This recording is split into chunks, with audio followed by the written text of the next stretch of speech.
Hi hello ನಮಸ್ತೆ. ನೀವು ನೋಡ್ತಾ ಇದ್ದೀರಾ ಸುವರ್ಣ ಡಿಜಿಟಲ್. ನಾನು BMC. ಮೊನ್ನೆ ಪೊಲೀಸರ ಸಮಸ್ಯೆ ನೋಡಿದ್ವಿ, ಅದಾದ ನಂತರ ಅಭ್ಯರ್ಥಿಗಳ ಸಮಸ್ಯೆಯನ್ನು ನೋಡಿದ್ವಿ. ಇವತ್ತು ಏನು ಧಾರವಾಡದಲ್ಲಿ ಅನಿರ್ದಿಷ್ಟಾವಧಿ ಪ್ರತಿಭಟನೆಯನ್ನು ನಡೆಸೋಕ್ಕೆ ಮುಂದಾಗಿದ್ದಂಥ ಆಕ್ಷಾ ಸಂಘಟನೆ ಸಹಯೋಗದಲ್ಲಿ ನಡೆದಂತಹ ಒಂದು ಪ್ರೊಟೆಸ್ಟನ್ನು ನಿರಾಕರಿಸಿದರು ಪೊಲೀಸ್ ಎಂಬ ಸುದ್ದಿ ಈಗಾಗಲೇ ಹರಿದಾಡ್ತಾ ಇದೆ. ಅಷ್ಟಕ್ಕೂ ಆ ಅಭ್ಯರ್ಥಿಗಳು ಇಟ್ಟ ಪ್ರಶ್ನೆಗಳಾದರೂ ಏನು ಅಂತಂತಂದರೆ, ಲಾಸ್ಟ್ ಟೈಮ್ ಸಿವಿಲ್ ಪೊಲೀಸ್ ಪರೀಕ್ಷೆಯಲ್ಲಿ ಆದಂತಹ ಲೋಪದೋಷಗಳ ಕಾರಣದಿಂದ ಆ ಪರೀಕ್ಷೆಯನ್ನು ರದ್ದುಪಡಿಸಿ ಮತ್ತೆ ಎಕ್ಸಾಮ್ ನಡೆಸಬೇಕನ್ನೋದು ಒಂದು ಬೇಡಿಕೆ. ಆದರೆ ಇನ್ನೊಂದು ಬೇಡಿಕೆ ಏನಂತಂದರೆ, KPSC ಸರಣಿ ಹಗರಣಗಳು ನಡೀತಾ ಇದೆ. ಹಾಗಾಗಿ ಈ ಹಗರಣಗಳ ತನಿಖೆ ನಡೆಸಬೇಕಂತಂದರೆ ಅದನ್ನು CBI ತನಿಖೆಗೆ ಒಳಪಡಿಸಬೇಕು ಅನ್ನೋಂತಹ ಬೇಡಿಕೆಯನ್ನು ಇಟ್ಟಿದ್ದಾರೆ. ಈ ಬೇಡಿಕೆಗಳು ನ್ಯಾಯಸಮ್ಮತವಾಗಿಲ್ವಾ? ಹಾಗಾದರೆ ಪೊಲೀಸ್ ಇಲಾಖೆ ಇವರ ಅನಿರ್ದಿಷ್ಟಾವಧಿ ಪ್ರತಿಭಟನೆಯನ್ನು ನಿರಾಕರಿಸಿತು. ಆಯಿತು, ನಿರಾಕರಿಸಿದ್ದು ಅಷ್ಟೇ ಅಲ್ಲ, ಏನು ವಿದ್ಯಾರ್ಥಿಗಳು ಪ್ರತಿಭಟನೆ ನಿರತ ವಿದ್ಯಾರ್ಥಿಗಳು ಅಲ್ಲಿ ಪ್ರತಿಭಟನೆಯನ್ನು ಮಾಡಿದರೆ ಅಲ್ಲಿ ಟ್ರಾಫಿಕ್ ಜಾಮ್ ಆಗುತ್ತೆ, ಮತ್ತು ಅಲ್ಲಿ ಸಾರ್ವಜನಿಕರಿಗೆ ತೊಂದರೆ ಆಗುತ್ತೆ. ಕಾನೂನು ಸುವ್ಯವಸ್ಥೆಯನ್ನು ಕಾಪಾಡುವ ಉದ್ದೇಶದಿಂದ ಅದನ್ನು ನಿರಾಕರಿಸಲಾಗಿದೆ ಅಂತ ಏನು ಈ ಪೊಲೀಸ್ ಇಲಾಖೆ ಹೇಳಿದೆ. ಇಲ್ಲಿ ಒಂದು ಪ್ರಶ್ನೆ ಮೂಡುತ್ತೆ ಏನಂತಂತಂದರೆ, ಅಲ್ಲಿ ಟ್ರಾಫಿಕ್ ಜಾಮ್ ಆಗುತ್ತೆ, ಅದು ಪರ್ಯಾಯ ಮಾರ್ಗಗಳಿದ್ರೂ ಸಹ ಒಂದು ಅಂದರೆ ಜನದಟ್ಟಣೆ ಇರೋದರಿಂದ ಅಲ್ಲಿ ಸಮಸ್ಯೆ ಉಂಟಾಗುತ್ತೆ ಅನ್ನುವಂಥದ್ದನ್ನು ಪೊಲೀಸ್ ಇಲಾಖೆ ಹೇಳಿದೆ.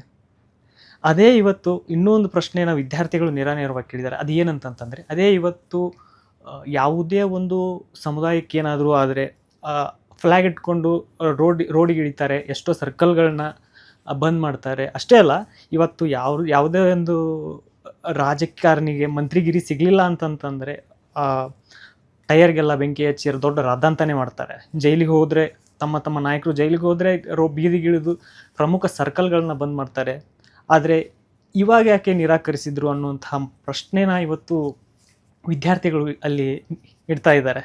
ಅಷ್ಟೇ ಅಲ್ಲ, ಈ ಕಾನೂನಿನ ಪ್ರಕಾರ ಅಂದರೆ ಸಂವಿಧಾನದ 14ನೇ ವಿಧಿ ಪ್ರಕಾರ ಕಾನೂನಿನ ಮುಂದೆ ನಾವೆಲ್ಲರೂ ಸಮಾನರೇ ಅನ್ನೋದನ್ನು ಆ ವಿಧಿ ಹೇಳುತ್ತೆ. ಆದರೆ ರಾಜಕಾರಣಿಗಳು ಕಾರ್ಯಕರ್ತರು ಹೋರಾಟನ ಮಾಡಿದರೆ ರಸ್ತೆಗಿಳಿದು ಬೀದಿಗಿಳಿದು ಹೋರಾಟ ಮಾಡಿ ಆ ರಸ್ತೆಯನ್ನು ತಡೆದ್ರೆ ಅದು ಪ್ರಜಾಪ್ರಭುತ್ವದ ಹಕ್ಕು. ಇವತ್ತು ವಿದ್ಯಾರ್ಥಿಗಳು ಮಾಡಿದರೆ ಅಲ್ಲಿ ಸಾರ್ವಜನಿಕ ಸುವ್ಯವಸ್ಥೆಗೆ ಧಕ್ಕೆ ಆಗುತ್ತಾ ಅನ್ನುವಂಥ ಪ್ರಶ್ನೆನ ವಿದ್ಯಾರ್ಥಿಗಳು ಹೇಳಿದ್ದಾರೆ. ಅಷ್ಟೇ ಅಲ್ಲ, ಪೊಲೀಸರು ಇಲ್ಲಿ ಒಂದು ಪ್ರಮುಖ ಮಾಹಿತಿಯನ್ನು ನೀಡಿದ್ದಾರೆ. ಏನು ಮಿಚಿಗಿನ್ ಕಂಪೌಂಡ್ ಅಂದರೆ ಧಾರವಾಡ ಸಪ್ತಾಪುರದ ಮಿಚಿಗಿನ್ ಕಂಪೌಂಡ್ನಲ್ಲಿ ವಿದ್ಯಾರ್ಥಿಗಳು ಏನು ಪ್ರತಿಭಟನೆ ಮಾಡ್ತಾ ಇದ್ರಲ್ಲ, ಅಲ್ಲಿ ಅದೇ ಈ ಮೊದಲು ಹೇಳಿದಂತೆ ಸಾರ್ವಜನಿಕರಿಗೆ ತೊಂದರೆ ಆಗುತ್ತೆ, ಮತ್ತು ಅಲ್ಲಿ ಹಲವಾರು ಕೋಚಿಂಗ್ ಕ್ಲಾಸಸ್ಗಳು ವಿದ್ಯಾರ್ಥಿಗಳು ಇರೋದರಿಂದ ಅಲ್ಲಿ ಪ್ರಾಬ್ಲಮ್ ಆಗುತ್ತೆ ಅನ್ನೋದನ್ನು ಹೇಳಿ ಅಲ್ಲಿಂದ ಏನು ಧಾರವಾಡದಿಂದ 20 ಕಿಲೋಮೀಟರ್ ದೂರದಲ್ಲಿರುವಂತಹ ಹುಬ್ಬಳ್ಳಿಯ ನೆಹರು ಕ್ರೀಡಾಂಗಣದಲ್ಲಿ ಸೀಮಿತವಾಗಿ 100 ಜನರಿಗೆ ಮಾತ್ರ ಅಲ್ಲಿ ಪ್ರತಿಭಟನೆಗೆ ಅವಕಾಶ ಕೊಟ್ಟಿದ್ದಾರೆ.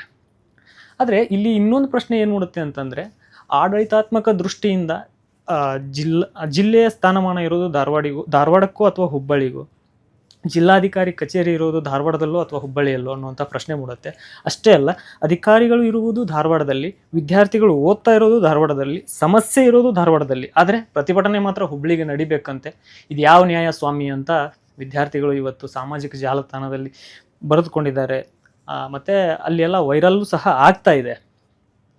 ಹಾಗಾದರೆ ಈ ಮೊದಲು ಹೇಳಿದಂತೆ ಈಗ ರಾಜಕಾರಣಿಗಳಿಗೆ ಏನಾದರೂ ಸಮಸ್ಯೆ ಆದರೆ ಅಥವಾ ಅವರ ನಾಯಕರಿಗೆ ಏನಾದರೂ ಸಮಸ್ಯೆ ಆದರೆ ಪೊಲೀಸರಿಗೆ ಆವಾಗ ನೆಹರು ಗ್ರೌಂಡ್ ನೆನಪಾಗಲ್ಲ ಅನ್ನುವಂತಹ ಪ್ರಶ್ನೆನ ವಿದ್ಯಾರ್ಥಿಗಳು ಇಟ್ಟಿದ್ದಾರೆ. ಹೀಗಾಗಿ ಈ ನಿಟ್ಟಿನಲ್ಲಿ ಈಗ ಸತತ ಭ್ರಷ್ಟಾಚಾರದಿಂದ ಕಂಗೆಟ್ಟು ಬೇಸತ್ತು ಹೋಗಿರುವಂತಹ ಕಣ್ಣಿಗೆ ಎಣ್ಣೆ ಬಿಟ್ಟು ಓದುತ್ತಿರುವಂತಹ ವಿದ್ಯಾರ್ಥಿಗಳ ಬೆನ್ನಿನ ಹಿಂದೆ ನಿಲ್ಲುವವರು ಯಾರು ಅನ್ನೋ ಪ್ರಶ್ನೆ ಅವರಿಗೆ ಮೂಡಿದೆ. ಈ ಸಿಸ್ಟಮ್, ಈ ವ್ಯವಸ್ಥೆ ಏನಿದೆಯಲ್ಲ, ಇದು ಇವತ್ತು ಜರುಗಿದ್ದು ಇದು ಸರಿನಾ ಅಥವಾ ತಪ್ಪ? ಕಮೆಂಟ್ ಮೂಲಕ ತಿಳಿಸಿ. ಇನ್ನೂ ಹೆಚ್ಚಿನ ಇದೇ ರೀತಿಯ ವಿಡಿಯೋಗಾಗಿ ನೋಡ್ತಾ ಇರಿ ಸುವರ್ಣ ನ್ಯೂಸ್. ಧನ್ಯವಾದ.